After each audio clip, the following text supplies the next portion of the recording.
Mudukundire twongere kubaramutsa mwese muriko murakurikirana radio Uhuru, ni radio mukurikirana kwijana na kane n'ibice ubusa.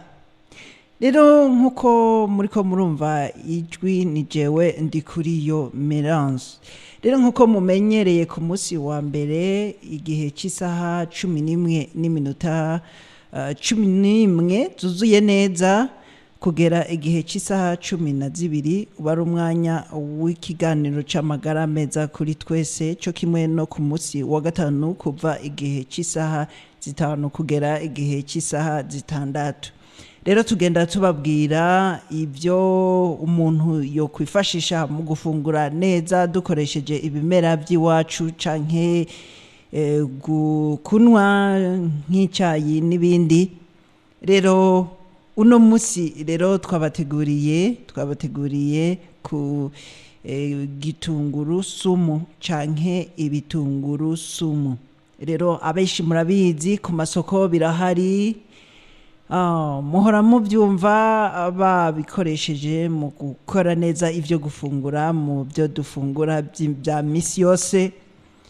Muramaze kuba mubibona ku masoko, ntabwo bizimvye birengeje oyaye, biraboneka ku masoko yose. Tungurusumu ziraboneka mu mabotike ziba zihari. Ego akamaro rero ko kurya igitungurusumu cyane cyane igitunguru kibisi, murabizi yuko abenshi bagisekura hanyuma bakagicanga n'utundi turyosha ndya kugira ngo bigende neza, bikagira n'akamoto keza kameze neza. Rero uno musi tuje kuvuga ku gitunguru sumu cyane cyane kiba ari kibisi. Muramaze kumva yuko igitunguru sumu wakiriye kwa kungene bagihekenya yuko nta nubwo kinamota neza bya bindi byo guhumura neza, ariko womenya indani yuko gisanzwe kivura.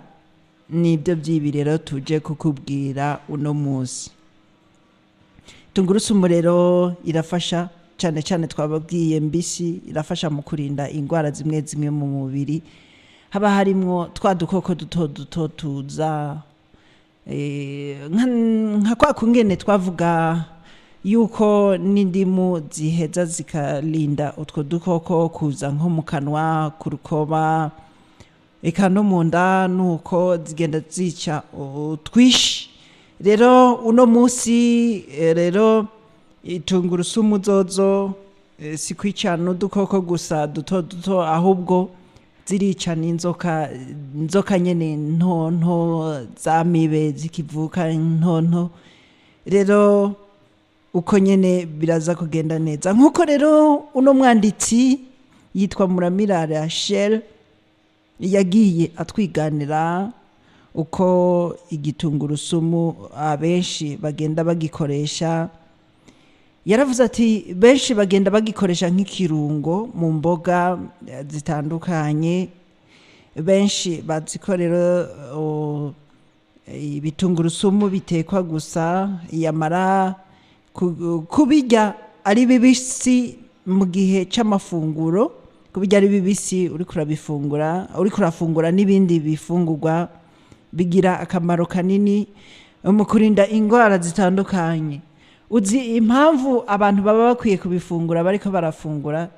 Ni ikintu kidasanzwe gishobora no kuba cyo kugirira nabi mu gihe ugifunguye cyonyene, kubera kirakaze. Icitwa rero Medical News Today ni ikinyamakuru naco gitangaza ko tungurusumu imaze imyaka ibihumbi n'ibihumbi ikoreshwa ku isi yose. Inyandiko rero zirerekana yuko tungurusumu zakoreshejwe mu gihe ca piramide ya Giza yubakwa hashize imyaka igera ku 5,000 igitungurusumu gikoreshwa. Abakinyi rero ba mbere ba Olympique mu Bugiriki bwa kera bahawe tungurusumu mu rwego rwo kubongerera imbaraga canke inguvu mu mikino yabo maze bagira imbaraga zidasanzwe.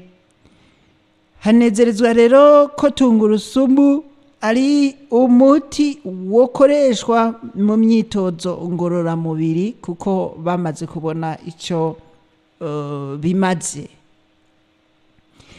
Kera rero no mu Misiri y'ubu umenga ni Egypt, tungurusumu nazo bari barazifatiye mu mico yabo ya kera. Igitungurusumu rero kikaba gikoreshwa muri Hindu, abahindu bakaba bagikoresha kandi bikaba byamenyekanye ko ari nkaho ari umuti wifashishwa na benshi kandi uhendutse kuri bose.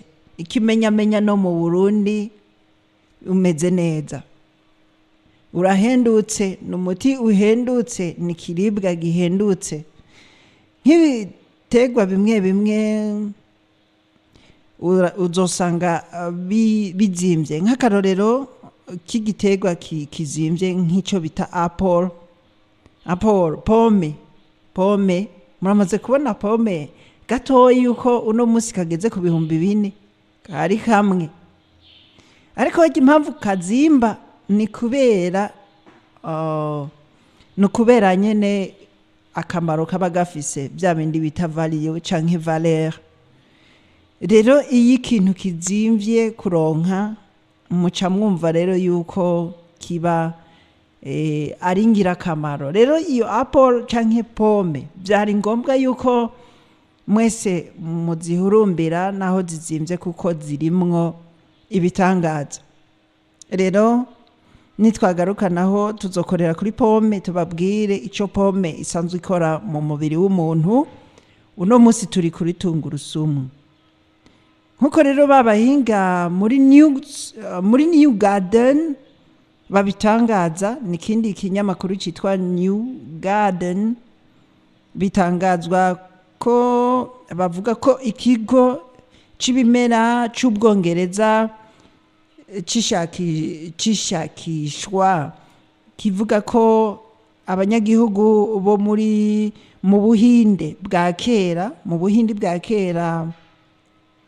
baha cyane agaciro imiti ivura harimwo na tungurusumu, kandi bakayikoresha nk'ibyo gufungura byabo bya buri munsi.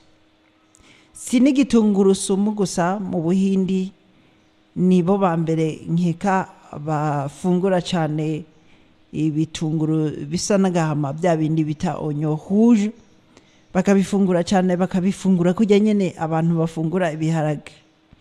Urazi ko ashobora gutegura ibitunguru by'agahama akabiteka byonyene, agashiramwo amavuta, hanyuma akakira ibindi akakoza. Ibujumbura hoho nuko bisanzwe bizimvye, burya tubiteguye tukabishira mu ndagara, tugaca dushiramwo amamesa, tugashiramwo n'ibindi birungo, wosanga bitwara ubugari cyane, bwaba ubw'ibigori canke bwaba ubw'akabamo canke bwaba ubw'ikivunde canke inyange. Igitunguru ni hatari. Rero igitunguru urumva ni igitunguru nyene, ni ubwoko bw'igitunguru. Si ibyo gusa, harabamwe n'ibitunguru byera, bya bindi bikora amasarade neza, ugasanga bimeze neza. Amasarade y'ibitunguru rero aho uzoyakundira nuko aheza agafasha amaso, agafasha amenyo. Murazi ko ahanini amenyo abakeneye ca cunyunyu citwa fer. Ico cunyunyu citwa fer na cuivre bikaba ari byo bituma amenyo akomera. Babandi baza babona amenyo yabo bakiri bato cyane, amenyo yabo aterabungwa, hanyuma kimburuka, hanyuma bikazorangira barikuyemwo. Tungurusumu nayo ni mu bwoko bw'ibitunguru, yoyo ifise uko imeze kwayo, irisangije, ifise caractère canke ibiyiranga biri ukwavyo. Rero vyaratangajwe ko tungurusumu banka kuyirya kubera iki? Kubera bavuga ko igira guhumura, imota nabi iyo wayiriye yonyene ukaja mu bantu ukagenda nko muri bisi cyangwa ukararana n'umuntu atayerekwa, icyo gihe ahakwa no kukwanga, ariko ntamenya yuko uba wari kurivura ku rundi ruhande. Yamara ikosa nako ikora byinshi mu mubiri birimwo no kurinda indwara, hakabamwo no gukiza zimwe mu zabaye akaranda nk'inzoka zo mu nda benshi bita amibe, ziribasira umuntu inzoka ikamurira mu nda, ariko umubiri nawo ugafurutira ukazana bya bintu umenga n'ibifaranga, umushatsi ukamenga wagiye kubera inzoka za amibe zamaze kuba zakwiziziye, ugafurutira ukabona yuko uremvye. Amibe rero tungurusumu warazifashe neza ukazifata ku gihe, ntibisaba yuko wakira nyinshi, oya, ukurikiza uko abamaze kuba barabonye ko byabakijije bakubwiye. Nta kwiyahurira ku gitungurusumu, kubera igitungurusumu kigeze mu nda kiraturira kiratwika. Rero iyo ukiriye cyonyine, ariyo mpamvu bakubwira yuko igitungurusumu indani murabona yuko kiba kigizwe n'utuntu, nk'ubu dufate yuko ugomba ufungure, ugaca ufungura ugaca twihereza utuntu ze batwituguza guze ni akavunguka, ni nk'akavunguka. None ko igitunguru kwaco usanga kirimwo utuntu dushika 5 tujya, rero urakira 2, hanyuma uri kurafungura n'ibindi bifungurwa ugaca utwihereza. Uzi impamvu? Ni kubera rero uba uriko uranashaka no gukingira umushishito wawe, kandi turaza kubabwira n'abatavyemerewe kubirya mu gihe bari mu bihe bindi, nk'abibungenze, abantu bafise ibikomere, n'abandi no kuvuga bakomeretse, canke hari nabo bashobora kukirya indani hakacaba ibindi bibazo, harimwo nuko wa mushishito umera nabi, imitsi ikamera nabi, nayo imitsi itwara amaraso canke imitsi isanzwe igize umuntu. Muri ibi bidufasha kuzamura, guhindukiza izosi, kuzamura urutoki, nayo ubundi iyo tutaba dufise imitsi tuba twarabaye nk'igiti cumye, apana gitumye.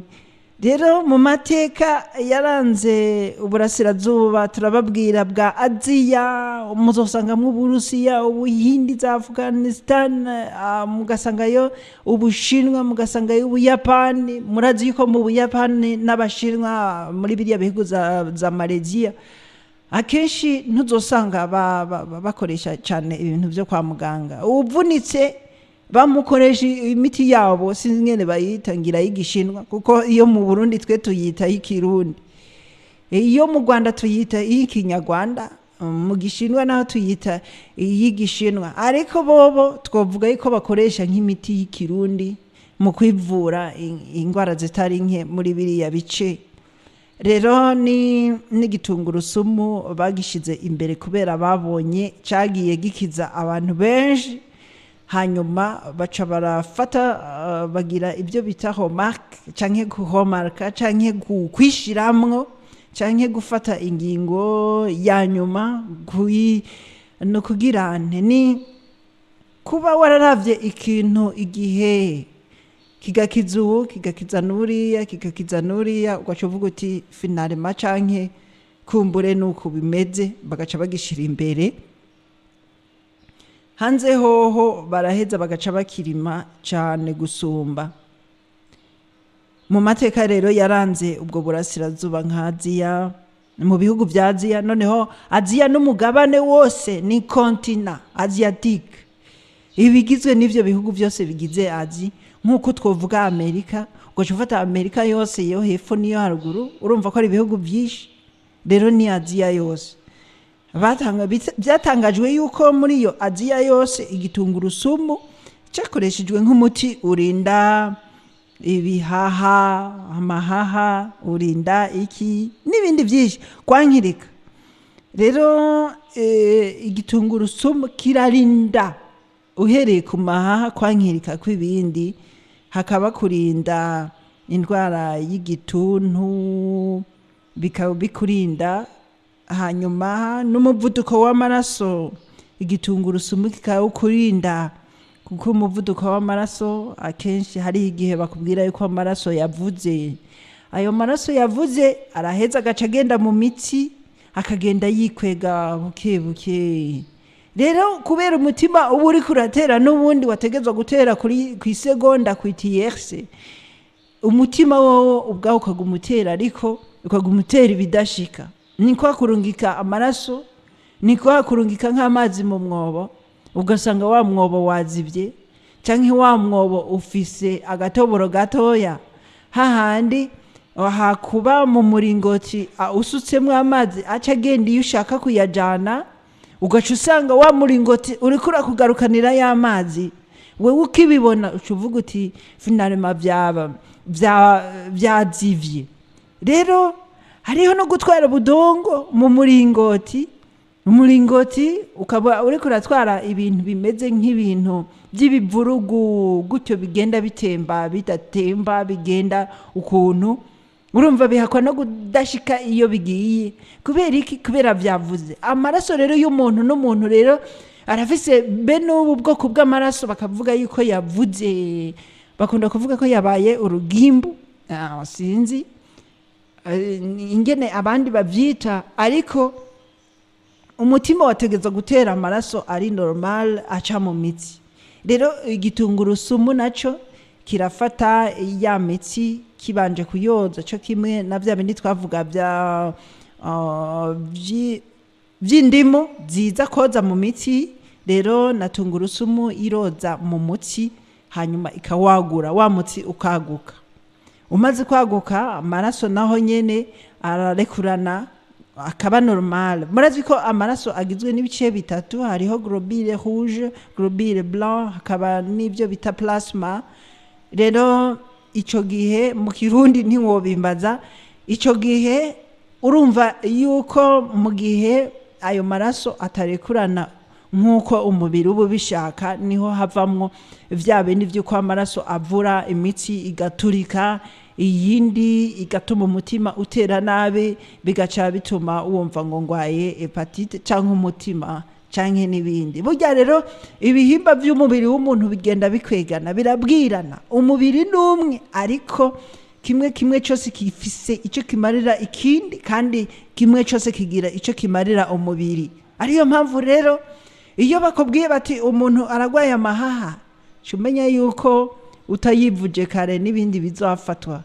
Umuntu akubwiye ati uragwaye igitigu, uratanguye kukigwara, ca wita ku rutare, kwita ku ibuye, kugira ngo utegerezwe kukivuza hakiri kare, kuko kizokwanduza ibindi. Nk'igitigu nk'akarorero, igitigu kigenda gufasirita nako korosha ingene umushishito upanga neza ibyo wafunguye, kugira ku mugoroba usubire gufungura ibindi. Hakabamwo kugubwa neza, guhoka kw'ibyo wafunguye, bihoka kubera ya secretion d'adrenaline iri bayita indugwe, muramaze kuba muyumva, kandi benshi bamaze kubona aho babaga barayibona. Ni ka kantu karura ukuntu iyo kagiye ku yindi nyama, nk'ubu wagatoboye n'imbugita, inyama icirura, bahakwa no kuyita kubera ntibiryoha n'ibindi. Urumva uko igitigu kigenda gufatwa, niko ibi by'amafyigo, ibi by'imishishito, ibi by'umutima, ibi by'amaraso bitaba bikiyungururwa neza ngo bice mu kayungiro bimere neza. Ariyo mpamvu bakubwira yuko umubiri n'umwe, ariko kimwe cyose kiba gifise ico gikora, nka kumwe kw'inzuki. Inzuki habamwo izigenda kudaha, habamwo izivyara, habamwo ingabo, habamwo izigirane, izidahane. Urumva muri famiye umubiri nawo ugize umuryango w'umubiri. Ariyo mpamvu iyo wagwaye ifyigo bagakuramwo rimwe, ubutanguye kumva ucumbagira. ariko ubu ifyigo barashobora kuritanga bakariha uyundi ugasigarana rimwe. Ubuhinga bwaraje mugabo ntabwo ubukiri wa wundi. Ni nka kundi ugwara nk'ukuguru bakaguca, uramaze kuci ubona yuko baguciye ukuguru wahora utambuka yuko uca ukora iki, uca wakira bekiye. Rero umubiri iyo umaze kuba ugwaye ikintu kimwe uca umenya yuko umubiri watanguye kuja kuri bekiye. Vyari ngombwa rero yuko abantu mwiga yuko ivyo tugenda twihereza tuvyihereza ku rugero ruri hagati na hagati, urugero rudakavya. Ugasanga umuntu yakabije mu kunwa ibintu bikaze, rimwe ugasanga asize ingorane mu bantu, asize ingorane mu bana.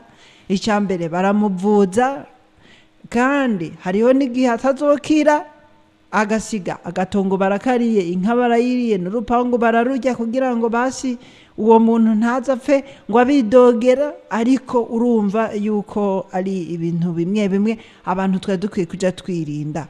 Rero no kurya igitungurusumu mwavyumvise ko hariho ibintu byinshi bifasha.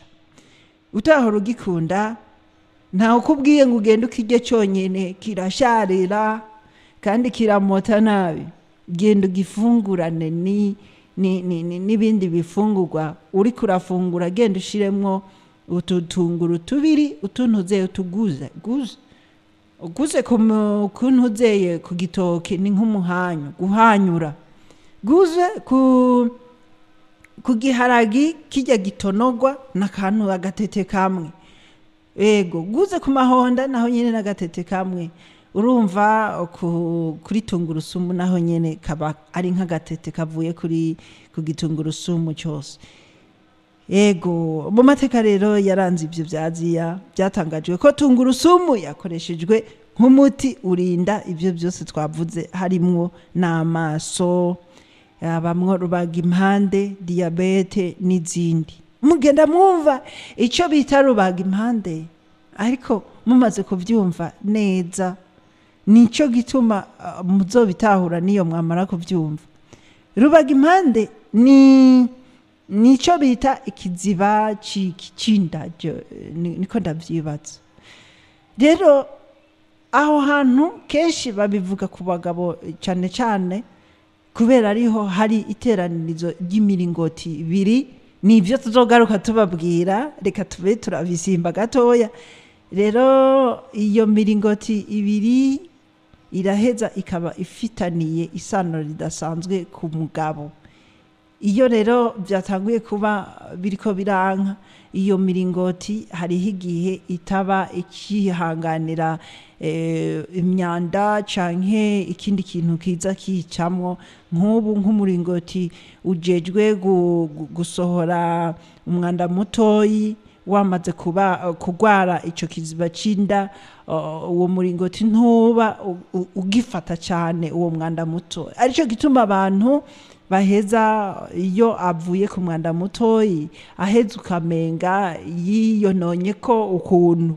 Rero ni nk'imodoka, dufashe ko ari nk'imodoka yagwaye nka rubaga impande, ni hahandi uyihagaritse ahantu, yego urashiramwo freyame, ugafata ibuyi rikaba ryishigikiza, naye handi utayihaye ibuye hepfo y'ahantu yogira nk'ahantu ubona uti iraza gutemba, ugaca ushigikiza ibuye nk'aho yotembera. Ifire yagendera ko ntiba igifata neza. N'umuntu rero twafata yuko ari nk'ifire, amafire y'iyo ntuze y'ico kiziba cinda ntaba gikora cyane ngo bigende uko umuntu yaba bishaka. Ari ibi rero igitungurusumu kigenda gifasha rubaga impande, harimo na diabete n'ibindi. Urumva ko atari ibintu biki. Akamaro rero ka tungurusumu, mwibuke rero mwebwe muri ko mwumviriza radio Uhuru yuko turi ku gitungurusumu. Akamaro kaco uno munsi nico turiko turavugako. Rero akamaro kaco karatangaje ku mubiri w'umuntu. Hari ico bita specialwording.com, naco nyene n'urubuga runatangaza ko tungurusumu itanga ubudahangarwa bw'umubiri icyo bita imilite canke iminite hohongera ni nk'agateka gutyo. Imilite na iminite biratandukanye naho wumva byo bari ico kimwe. Hakaba n'icitwa imidite. Murumva ko imidite ni kuba hari aho hantu hakanye, hanyuma iminite n'ubudahangarwa, hanyuma imilite naho ni nka palme, agateka. Urumva ko ari ibintu bingahe. Iyo rero tubikonfonze ico kimwe nuko twokonfonda ico bita glycemie na hariho iyindi womenga niyo reka turazigaruka ko ntitwabyibuka. Urumva n'ibintu byinshi rero itangaza ko tungurusumu itanga ubudahangarwa bw'umubiri, iyo spice wording rero, ndetse zikanafasha umubiri gukumira indwara mbere yuko indwara yibasira ingingo z'umuntu. Iki rero c'ingingo z'umuntu dutegerezwa kucitondera cyane. Kubw'umuntu iyo atanguye kuba yagwara za rubaga impande, akagwara umutima, akagwara n'ibi by'imitsi, iki muzobona yuko hatakwa iki hakunda gukarirwa ingingo z'umubiri, aho umuntu ataba gitambuka, amavi ataba kibyuka, umugongo niki. Rero ibi rero izi ngingo z'umuntu haba harimwo n'umugongo rero w'ingenzi. Umugongo impamvu uba urimwo ingenzi nuko umugongo indani muri wo ariyo haba hariyo inkabuzo yitwa moelle épinière.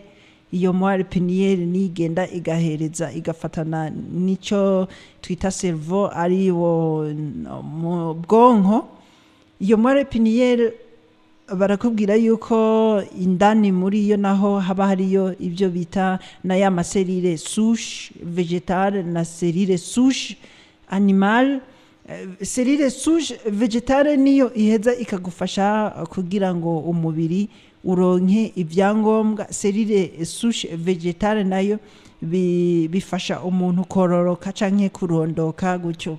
Rero mu ruti rw'umugongo w'umuntu niho muzobona yuko n'igihe baba bariko baratera anesthesie ku mudamu agomba yibaruke yuko barabira nyine muri rwa ruti rw'umugongo, akaba ariyo bashirayo anesthesie kugira ngo ibihimba bindi vyumve yuko byageramiwe bimwe bigaca bisinzira, umuntu bagaca bamubaga tumva. Murumva ibyo mu ruti rw'umugongo navyo byategerezwa kuba ari ingenzi ku muntu. Muca mwumva rero yuko kurya tungurusumu ari ingenzi, kuko aya maserire souche animale atuma umuntu ashobora kororoka. Izi serire souche animale nizo zituma umuntu ashobora kugira ya magi, mbe n'amagi yayandi yitwa ovaire kuba dame, ashobora kuba abaho hanyuma agasha gusha ni nkuko ufata nk'umuhwi ukabuhiye, nk'irigi rikaba rigeze yuko uriberuramwo ikintu, urumva ko riba riri ahantu. Rero ku bagabo muca mwumva yuko hari nabo ibituma habaho gusha kw'ibyabo nabo, hanyuma bigatanga umusaruro. Muca mwumva yuko hagati y'iryo gitwa ovaire na spermatozoide, reka ndabivuge mu gifaransa, yuko biheza bigatanga umusaruro w'umwana. Rero iyo urwo ruti rw'umugongo rutagize komande y'ibyo bintu ngo bibe neza, ni hahandi usanga umuntu atavyara acaba ingumba gutyo. Rero muca mwumva rero ko mu ruti rw'umugongo habera ibintu byinshi, bigaca bigira amakonegisiyo, rero bigakonegitana n'ibi byo bihimba bya reproduction byo kurondoka, amafigo y'iki, amaovaire n'ibiki, amaiterus n'ibindi. urumva kubivuga mu kirundi biragoye. Muca mwumva rero yuko igitungurusumu kiza gufasha ahantu kandi kikanarinda yuko ivyo bintu bifatwa. Twababwiye ingene ushobora gufata tungurusumu, ntabwo uri buyifata yonyine kuko iratwika ahantu, haragera igihe ihatwika. Ni nk'uko twari twababwiye yuko ufata neza igitungurusumu wocihereza uri kurafata n'ibindi bifungurwa kugira ngo ntihagire igihimba conona. Tungurusumu rero zigira uruhara runini mu kurinda amavirus y'ama bakteri canke amavirusi yandi. Hariho amavirusi y'ibicurane bigenda mu mazuru iyo uriko urasamura ukezura gutyo bikazibira imiseru n'ibyo bicurane. Ibi byose bikaba bikunze kwibasira abantu benshi n'abatama n'abakuze gwaruka bose barafatwa n'ibyo bintu. Kandi murabizi ko kenshi bifata mu myanya y'ubuhumekero, mu mwanya y'ubuhumekero, mu muhogo, mu mazuru, mu marakaraka. Naho si ibyo gusa, muramaze kuba mwumva yuko haba hariyo n'ibi bya angine, hakabayo n'ibi vy'amasinezite.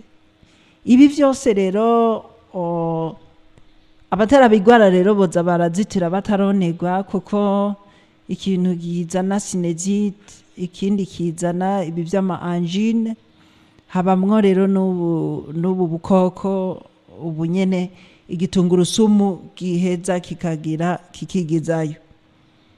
Rero abana bari hagati y'imyaka 6 kugeza ku myaka 8 bakunze kugira ingwara y'inkorora, bakunze kugira umuriro, bakunze no kuba wumva bakanye ari byo gukonja, kandi hakaba no kuba bagenda bagaburira kuba bagaburira tungurusumu mbisi igihe bafata amafunguro yabo, byoheza bikabarinda kuzahazwa n'izo ngwara. Umwana nawe uca wumva yuko nimba we ufata twa tuntu tubiri, umwana woca umuha kamwe. Urashobora kuvuga ngo ngiye gufata albendazole y'inzoka, muramaze kuba mubyumva, umuntu bakamuha albendazole kininiya, ariko umwana bakavuga bati uno mwana agenda mufate iki kinini mukigiremo udupande tune. Hari igihe baba barabiteguye kikaba kiriko akantu mengana gasaraba, ukagicamo kabiri, hanyuma ugaca wongera kimwe ukagicamo kabiri, ukamuhereza agapande. Rero n'ibitungurusumu nuko mu gifaransa bavuga ngo tout excès mauvais, tout excès est mauvais. Rero ukurenza igihe cyose urengeje bizana ingaruka, nibi bashaka kubivugako. Tungurusumu umwana arayijya mugabo ntiba imeze nk'ijya wewe ujya binini, kubera iki uri munini, ariko umwana umuhaye binini bimurengeye hoho uba wishe ntubukijije. Ni iki tugombye kuvuga. Iki kinyamakuru rero twavuze ko ari ikihe, twavuze yuko ari iki bita spiceworldlink.com. kiragenda n'ubundi kikatangaza ko nibura umuntu yofata utubuto tubiri. Ibi namaze kubivuga, twatungurusumu igihe afata ivyo gufungura vyiwe, maze bikamurinda indwara zose zifata umubiri vyoroshe, zirimo n'indwara izi za constipation ni kugumirwa mu nda, ukagenda ku mwanda mukuru basha ukumva wagumiwe nyene. Ibi rero iyo ugenda wihereza agatungurusumu pore mu bifungurwa, nta ngorane biza bigutera, biroroha kabisa. Farmasi, icyo bita Farmizi, Farmizi ni mu Cyongereza, ni farmaji guteranya, farmasi guteranya ko izi ni koroha. Itangaza ko tungurusumu igira uruhare mu kurinda umuntu ibikomere byo mu mubiri ariko ku muntu afise ibikomere akaba atemerewe kuyikoresha. Tungurusumu muca muvyumva, tungurusumu irankana n'umuntu afise ibikomere, byaba biri indani mu nda canke biri inyuma. Ufise igikomere nturekuriwe kurya tungurusumu, ariko ivyo bikomere utabifise byaba by'indani, urazi ko umuntu ashobora kugira igikomere indani tuntu tw'uduhute tuza. Abenshi hariho utuza mu bitereko, utuza muki, tuza mu mahaha, igitigu naho nyene, umushishito nawo, mu bwonko naho haza udukomere twa duntu tumeze nk'udutimere, uduhute. Ico gihe wihaye igitungurusumu urumva yuko nta mahoro ugira, ahubwo birongerekana. Rero cyo kimwe n'umuntu yakomeretse, twongeye tukongera ko rero n'abantu bose baba bafise ibikomere aho bari hose, haba inyuma canke indani mu mubiri, ntabwo aba yemerewe gukoresha igitungurusumu. Urugero ni nk'umugore yagiriwe cesarienne canke umukobwa, naho yoba ari mu mihango yabo canke yavyaye, ndetse n'undi muntu wese afise igikomere inyuma ku mubiri canke n'ahandi hose haba hashoboka kuva, ashobora guca ava amaraso cane. Umugore rero afise inda kuva agisama kurinda vyare, nawe ntiyemerewe gukoresha igitungurusumu, kuko igitungurusumu gikora mu kongera ubwaguke bw'imitsi ngo amaraso atembere neza. Murumva impamvu ku muntu atagikomere afise aravyemerewe, kuko imitsi yiwe iraguka igatwara amaraso neza, amaraso nayo aritonganura akagenda ameze neza, hamwe wiyumva yuko uri muzima. Nayo ibindi urumva uratambuka ukumva uri kuzuba, ukabona amaraso abaye 8 uhatswe gutemba, cumenya yuko ufise ikibazo. Zatwegera abaganga, kuko utegereye umuganga hakiri kare hariho byinshi uzokumva ugaca wumirwa ugiye kwipimisha wagwaye. Ntivyari ngombwa rero ko umuntu yipimisha yagwaye yaremvye. Ufise ikibazo kibwire muganga hakiri kare kugira ngo agutoze umuti nyawo. Iyo ingobyi rero ibamwo n'imitsi, nkiba mu bindi bice n'ingobyi y'umwana, ariyo mpamvu umuvyeyi yibungenze ntiyategereza kurya tungurusumu kubera ingobyi imuhuza n'umwana wiwe, yocimererwa nabi. Umuvyeyi aramutse akoresheje tungurusumu rero, nakubwiye afise inda, amaraso atembera muri iyo mitsi yo mu bwoko mu buryo budasanzwe. Iyo ingobyi rero ishobora guhita icirekurana n'umwana yarifashe, bityo ica ivamo, muravyumva, aca yavorta, agaca ayikorora. Abantu rero bagwaye mu nda cyane cyane mu mushishito, hari ibyo bita ulcère gastrique, nabo rero ntibemerewe ibyo. Umaze kuba ufise ikigi mu nda, kwa kungena umuribwa wagenda bakakubwira ngo mu nda hariyo muntu uzebona ko mu mushishito hariyo udukomere, ntukiyicishe tungurusumu, cubireka. Kandi icyo gihe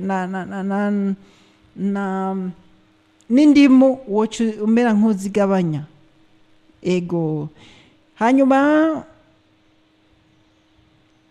abana bari munsi y'imyaka 2 n'umuvyeyi yonsa ari munsi y'amezi 6, nabo ntibavyemerewe nabo.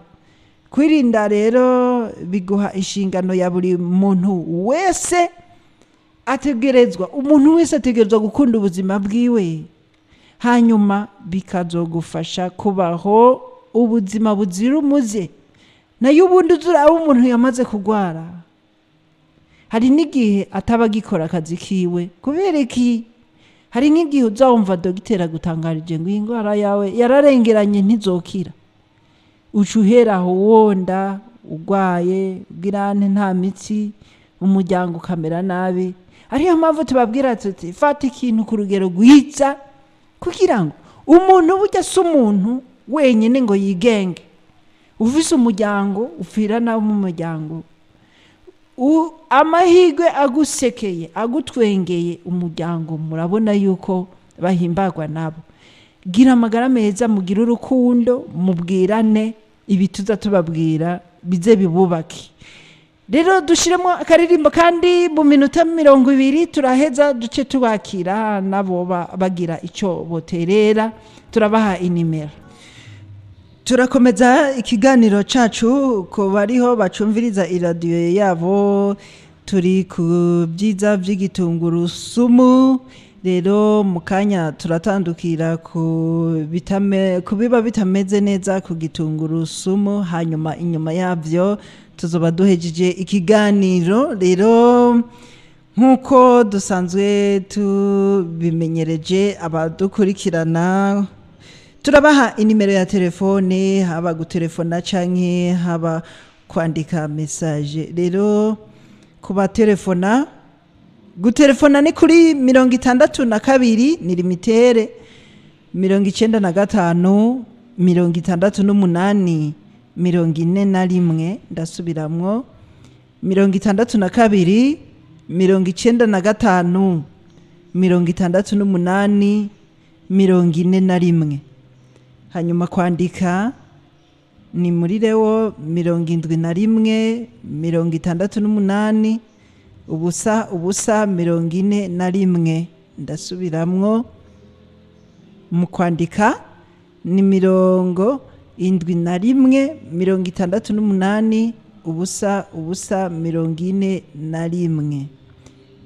Rero twariko tubabwira ko ni vyiza rero kurya tungurusumu ari mbisi kurusha kuyirya itetse mu byo gufungura, kandi nta kurenza intete 3 iyo uri kurayifungura canke kuri zimwe zibumbye hagakoreshwa kamwe. Hariho izibumbye cyane ngira ngo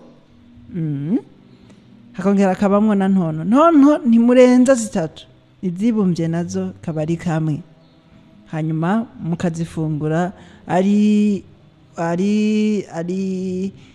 igihe muriko murafungura kugira ngo ntizibankirize. Rero mukanya nkuko twababwiye ko mudutelefona, muratelefona ku 62 95 68 41 canke murungike message kuri 71 68 ubusa 41. Turatandukiriye rero ku bibi by'igitunguru-sumu. Rero mutege amatwi. Ago. Halo. Mwiriwe neza. Ego makubabaza. Numvise ivyo mwatwigishije byose ko nakunda kurikirana radio. Ego. Kimwe gusa radio sinamenye yahe kubera. Ariko kwitora ndi ahe. Ni radio Uhuru. Uhuru. Uhuru. Isamiranira kwijana na 4 uzohora twumviriza imisi yose kwa gatanu. Isaha 5 kugera saa 6 kwa gatanu. No kuwa mbere isaha 11 kugera 12 uno mwanya turimo. Iringa mu Burundi. Ego ngaha mu Kinama. Aha nyene aha musi yiri barabara riko rirakogwa kwibarabara rya mbere. Ndahabona. Hama rero. Kiganiro mwakoze numvise cyanyubatse. Ego. None tubazo nagomba kubaza. Nkajewe nsanzwe ndi ku miti y'igituntu. Ego. Gwamba amahaha. Amahaha? Mba ndagwaye ituntu ngo gituntu amahaha gufite. Ego. Mugabo urumva ndi mu mezi nka 3 gutyo ndi mu gukira kubera imiti baza baraduhinduriye abo twatanguranye twese none ntushobora kugifata ngwaye icyo nzanze ufata imiti y'igituntu bica bisaba yuko wewe uca ugifata kiri mu ndya zitetse kuko kirakaze wewe womererwa nabi mu gihe uri kurafata iyindi miti wewe baca bagikoresha nk'uko bagitetse mu ndya zitetse kigasha pana kibisi kibisi kiba gikaze ntiwumva yuko abantu bafise imbanyi batavyemerewe canke abana batoya byasaba rero yuko ugwaye utobikoresha canke ugende uwake impanuro muganga niho vyogenda neza sino guhanura kucihereza kweri muragize neza murako ndimvira ko naco napfa kanze nagitanze mu miti mfata urumva canke uzurabe urabona yuko twavuze ko umuntu afata tubiri ugifungura mu bifungurwa urafungura ugahaga hanyuma ukakiryamwo urumva sico kimwe nuko wokijya atakindi kintu wafunguye nabyumvise none ukijya ikisi mu ndya nyinshi ari mu ndya nyinshi nyene erega uzurabe ivyo gufungura ntawe bisana n'ivyo bindi unyoye ikinini urazi ko baguhanura kukinwa wafunguye kirakora umuti cyo kirakora ibyaco hajya umushishi turakomeye urabimenya wowe yego naco nyene kirakora rero mvano gifata kandi sanzwe bwa igituntu oya uzobanza ubaze muganga yego mugire byiza rero ndashima urakoze naho tatubwiye izina nitwa Izayinga kumubone niho kumubone ndahabona urumva ko turi hafi na hafi ego murakoze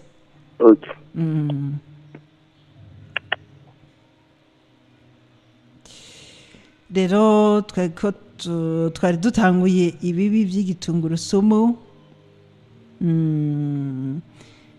rero igitungurusumu kiba kibi iyo ukiriye ukarenza canke ukaba ukiriye ugwaye nk'uko uyu mugenzi wacu abitubajije ukaba ugwaye iyindi ndwara twavuze yuko bisaba yuko uca wegera umuganga ukamubaza yuko nta kibazo bifise mu gihe bifise ibibazo ucubura kirindiriye hanyuma twavuze ko bishobora gutera ibibazo birimwo guturira mu nda ntigishobora guturira mu nda iyo wagifunguranye n'ibifungurwa ikigorana ni cya gihe uvuga ngo ngomba mpekenye igitungurusumu ari mu gitondo ugaca usanga rero cyagiye mu nda kirahaturiye hariho kumyora umushishito murazi ko umushishito indani ufise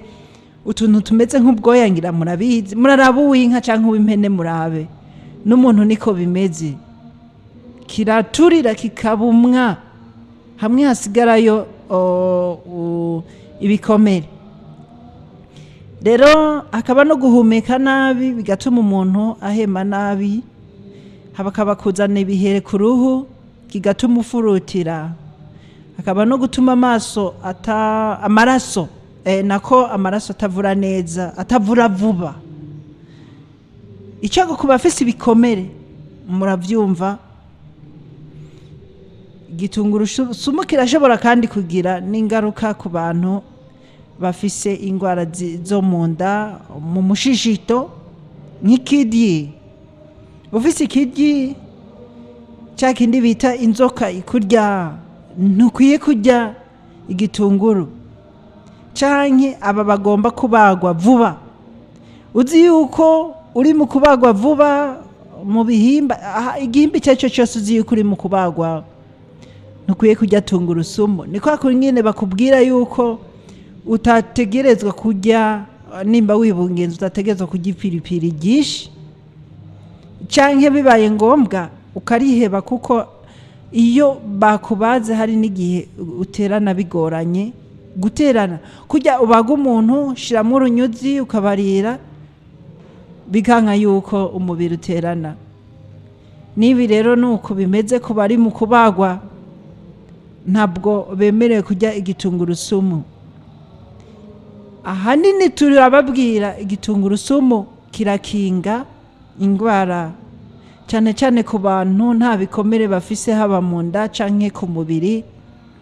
Biragufasha bikakurinda bya bindi byose by'imitima n'ibindi, kubera biroza imitsi, bigakora ibintu by'ibitangaza. Gitungurusumu wagifashe neza n'umutima uyindi, ariko wagifashe nabi ni kwa kuzimu kwigendera. Muca muvyumva yuko indani mu nda ahantu tutiyagaza haje igikomere. Urumva ko bitandukanye no kugira igikomere inyuma ku rukoba rw'inyuma, biratandukanye no kugira igikomere indani nko mu bwonko bakabanza kububaga. Ariyo mpamvu abantu bababwira bati bamwitondera ibyo mufungura, ibyo munwa, ibyo mubamwo buri munsi. Ugasanga ufise ibibazo birenga 1000, ugiye kwita kuri bwa busara byaye. Muzobanze mwiyumvire muri 2040 aho muzoba mugeze, abandi bariko baratera imbere hanze mu Bushinwa bafise amabarabara agendera hejuru y'ayandi, ariko mu Burundi aho kubaka inzu iri hejuru y'iyindi ukaba uri kurivuza kubera intambamyi wagize muri 2026 kugira 2040. Bamugenda muriyumvira ibyo murimwo, mutekereza no ku miryango yanyu mukayiyumvirako, kuko uko abantu usanga nabo bariko batembagarana na burya bucupa mwibarabara, niko Imana inababara. Ntibibaza ibyo bariko barakora. Bo bongira ku munsi akubwira ngo nwa 3 2, ariko ibi byose byica cya gitigu. Iki gitigu rero mutagifashe neza, naco kizobabera ikindi kintu. Ibi rero bya tungurusumu ni byinshi, ingaruka ziri mu nda harimo kujya tungurusumu nyinshi binashobora kugutera kwihembera kw'igitigu. Bakabyita ngo nikirungurira, kurungurirwa, kujya wirira ukajya ibijumbu mu minota mike ukarungurirwa, ukajya intore n'irengarenga zikakurungurira. Hakaba no guhusha mu nda, bya bindi nababwira. Guhumeka nabi nabivuze, haba harimo ikinyabutabire gituma umuntu ahumeka nabi mu kanwa. Hakaba no kuvura kw'amaraso. Amaraso nayo ntari bukorohereze mu gihe wafashe tungurusumu nabi. Hakaba kuyabuza kuvura neza. Bityo ntibikwiriye ko umuntu aba afise ibikomere bishasha. Iyo ubona warakomeretse, waratembye n'imoto, ariko ubandanije ufata ibitungurusumu, amaraso ntazohagarara, y'amazi kiguma ntigiterana muri rusange. Uko nyene wifata ku ruhu. Abantu bamwe noneho bo bananabihamagara, bagahamagara bakisiga, bikarangira bameze amaherehere ayera n'ayirabura, ugasanga nyene biyankirije. N'igitungurusumu rero mu gihe ufise ikibazo cy'uko kuntu uruhu rwawe rutameze neza, ugaca wihereza igitungurusumu, hariho igihe bitakwerera. Gutera ibiherero bishobora kugutera ibihere, canke kwishimagura wiyagaza ufise uruhu rworoshe. Abafise sida nabo, ubushakashatsi bwerekanye ko abagendana ubwandu bwa virusi ya sida VIH bakunze gukoresha tungurusumu, bishobora kugira n'izindi ngaruka zirengeye izo bari bafise. Ni byiza rero kurya igitungurusumu mu rugero kugira ngo wirinde izi ngaruka. Ingaruka rero za tungurusumu twatanguye kuvuga byiza, turangirije ku bitameze neza. Icambere, wumve yuko igitungurusumu wokirya nta kibazo cy'igikomere wowe ufise. na hanyuma abana nabo ntimubahe ibitungurusumu bari munsi y'amezi 6 canke gomba ugarukire ku mwaka. Arengeje umwaka muhe gatoya kuko nawe amibe ziraza, hari izo bonka mu mabere, hari izo bahura no mu ivu. Murazi ko abana barya ivu, barya imisenyi, barya ico babonye, inzoka ziraza. Rero tungurusumu uramuha gatoya nyene, muga ntukamuha uko, kamuhe mu bifungurwa. Uraca utuntu duto kugira ngo abirya, nayo ubundi byo mubihira akabicira. Umwana murabizi ko kenshi bikundira ibisuguti, muga ico womenya nuko ibisuguti navyo biboza amenyo, biba birimwo ibinyabutabire, nyambari kwivu, nyambari iki. Ibijya binyabutabire rero biri mu bisuguti, biscuit, bica bihurirana nuko umwana afise amenyo adakomeye, amenyo yiwe ntarakomera. Umeze nk'inka, inka murazi ko ivukana amenyo hepfo, haruguru ho ntigera mera. Inyana y'inka itaragera kurya ikivuka, uyikoze ku ryinyo ibiri ifise, ariko ukoze ko wumva umenga riraregarega. Rero n'abana amenyo yabo mubona umenga barayafise, ariko nta bintu birenze bashobora kurya. N'ibisuguti rero n'amashokora barabikunda kubera bisosa, ariko ntabwo ari vy'ingenzi. Hakaba harimwo no kutagaburira abana banyu iki, kutagaburira abana banyu bleba. Abantu baraha abana babo bleba bakavyibagirwa yuko abana babo bariko barapfa imburagihe. Abana banyu mu mikate genda mushire y'ubuki bw'umutsamba, abana banyu muzosanga ari beza. Yego, canke mugire ifromage. Yego, canke mukoresha za nyama zazindi ziseye. Yego, sinzi ngene bazita, ariko ico bita bleba ntimuze murayibamenyereza nimbi. Rero twari ku gitungurusumu, twabemereye yuko ejo hazaza tuzobabwira kuri pome. Muzoca mumenya impamvu pome izimvye, kuko mu Burundi tutayirima, ariko zikaza zazimvye, zikazimba kubera valeur zifise, kimwe bavuga mu Congereza value. Rero mwari kumwe na Ndikuriyo Merance, tuzosubira undi musi. Imana ikomeze ibaje imbere namwe mwariko muradukurikirana. N'uwadutelefone tumwipfurize gukira, afate neza impanuro bamuha, bizoba bimeze neza. Murakoze. Ego, umenga hariho message tutasomye, reka tugacishemo tuyisome. Bavuze ngo mwiriwe neza, hama none ko umuntu akunda kugira ikirungurira, yo kwihereza gute tungurusumu, ko n'amamesa usanga akunda kugira ingaruka. Yari Edi Muterere. Urumva kubyerekeranye n'ikirungurira, umuntu rimwe agira ikirungurira iyo afise n'ibindi bibazo muri uwo mwanya bidahuye n'ivyo aba ariko arafungura muri uwo mwanya. Ariko igitungurusumu ntabwo gitera ikirungurira mu gihe wagifatanye n'ibyo gufungura. Gitera ikirungurira mu gihe uba wakiriye cyonyene, kigaca gihura n'ingene umubiri utagikunze, bigaca bimera nabi. Bifungure muri ko murafungura n'ibindi kugira ntibibagirire ingaruka. Sinzi ko hariho yindi message, ariko tubona ntayo. Rero mwari kumwe na Ndikuriyo Merance, tuzosubira uyundi musi. Muheza gigwe.